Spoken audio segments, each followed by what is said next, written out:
দোয়া কবুলের জন্য বেশ কিছু আমল রয়েছে। নিচে কয়েকটি গুরুত্বপূর্ণ আমল উল্লেখ করা হলো। দোয়া কবুলের গুরুত্বপূর্ণ আমলসমূহ: হালাল উপার্জন। দোয়া কবুলের জন্য এটি অন্যতম প্রধান শর্ত।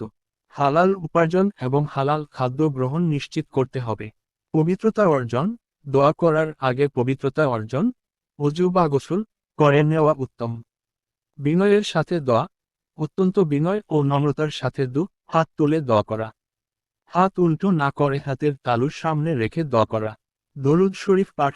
দোয়ার শুরুতে ও শেষে দরুদ শরীফ পাঠ করা।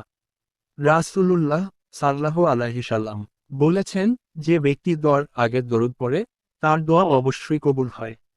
নেক আমলের মাধ্যমে ওসিলা। পূর্বে করা কোনো নেক আমলের, যেমন কোরআন তেলাওয়াত, নফল নামাজ, রোজা, দান সাদকা, মা বাবার সেবা ইত্যাদি, ওসিলা দিয়ে আল্লাহর কাছে দোয়া করলে তা কবুল হওয়ার সম্ভাবনা বেশি থাকে। একই ও পূর্ণ আস্থা। আল্লাহর কাছে কবুল হওয়ার পূর্ণ আস্থা ও বিশ্বাস নিয়ে দোয়া করা। জেনে রাখা যে, আল্লাহ অমনোযোগী ও অসার মনের দোয়া কবুল করেন না।